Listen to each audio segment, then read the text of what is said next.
बिस्मिल्लाहिर्रहमानिर्रहीम। अस्सलामु अलैकुम वरहमतुल्लाहि वबरकातुहू।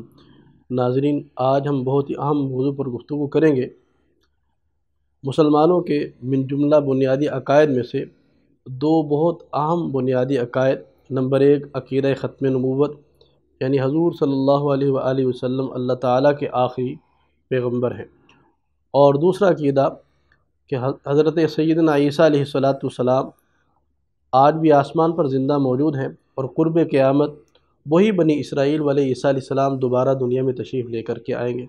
क़ादियानी इन दोनों अकायद के मुनकिर हैं, इससे इनकार करते हैं, और मुसलमानों में से जो सादा लोग मुसलमान हैं उनको परेशान करने की कोशिश करते हैं और उनको उलझाने की कोशिश करते हैं और एक एतराज़ करते हैं कि तुम्हारे ये दोनों अकायद, अक़ीदा ख़त्म नबूवत और हयात सय्यदना ईसा अलैहिस्सलाम, ये दोनों अकायद आपस में मुतज़ाद हैं।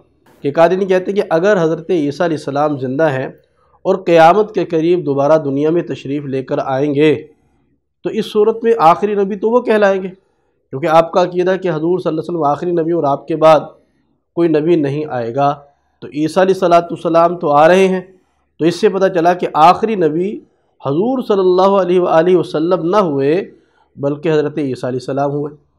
और अगर ये कहें कि हज़ूर सल्लल्लाहु अलैहि वसल्लम अल्लाह के आखिरी नबी हैं तो फिर ये सवाल पैदा होता है कि ईसा अलैहिस्सलाम वो आसमान पर ज़िंदा कैसे मौजूद हैं। यानी ये दोनों मुतज़ाद अक़ीदे हैं, दोनों में से कोई एक बात छोड़नी पड़ेगी। और इसके साथ क़ादियानी एक और एतराज़ करते हैं कि आप कहते हैं कि अल्लाह ताला ने हज़ूर सल्लल्लाहु अलैहि वसल्लम को नबूव्वत अता करके तमाम नबियों पर मोहर लगा दी, यानी अब हज़ूर के बाद किसी को नबूव्वत नहीं दी जाएगी। अगर दी जाएगी तो ये मोहर नबूव्वत गोया कि टूट जाएगी। तो जब ईसा अलैहिस्सलाम दुनिया में तशरीफ़ ला रहे हैं तो उनके आने से क्या ये मोहर नबूव्वत टूटेगी नहीं?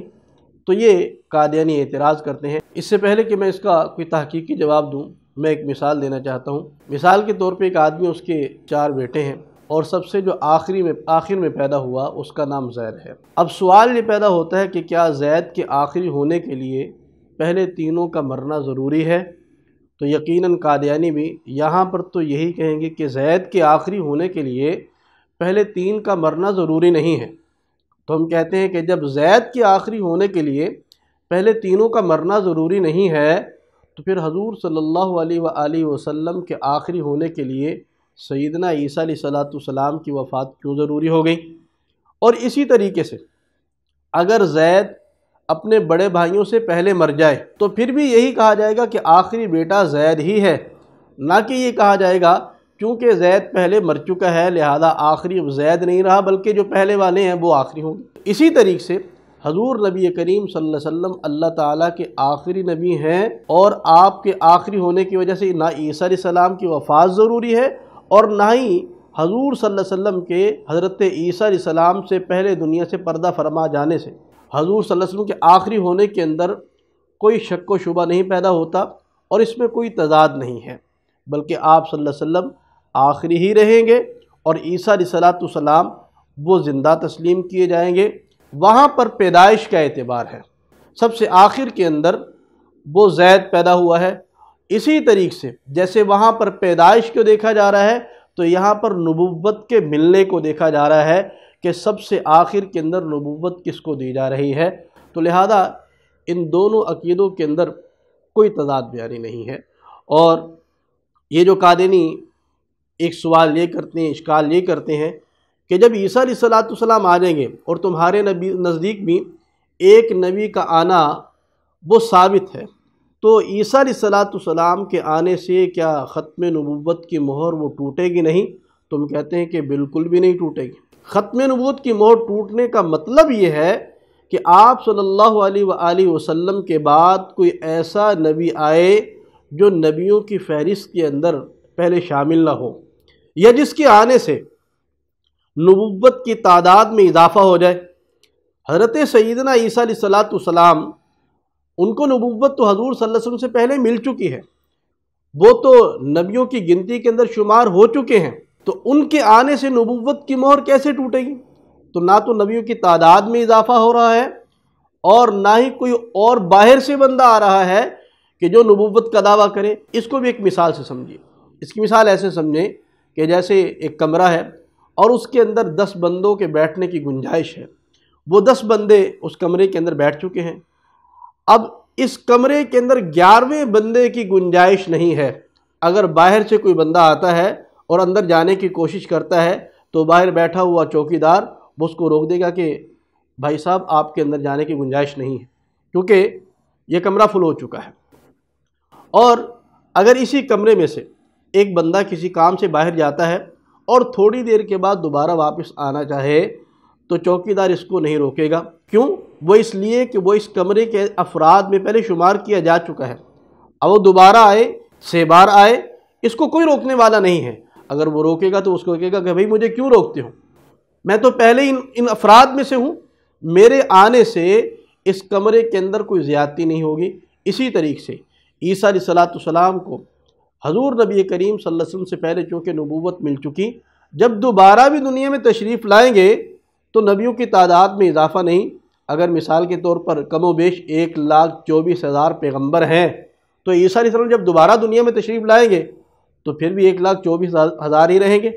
اور برخلاف اس عقیدے کے جو مرزائیوں کا عقیدہ ہے، وہ کہتے ہیں کہ مسیح جو ہے وہ بنی اسرائیل والے مسیح علیہ السلام نہیں آئیں گے، بلکہ امت محمدیہ میں سے ایک بندہ ہوگا جس کو مسیح کا نام اور لقب دے دیا جائے گا، جس کو جیسا کہ مرزا قادیانی کو مرزائی مانتے ہیں۔ تو اب مرزا قادیانی کو اگر خدا نخواستہ مسیح مانا جاتا ہے تو پھر تو ختم نبوت کی مہر ٹوٹے گی۔ تو مطلب یہ ہوتا ہے سیل کا، مہر کا مطلب یہ کہ جو اس کے چیز اندر ہے وہ باہر نہ جائے اور جو باہر ہے وہ اندر نہ آ سکے۔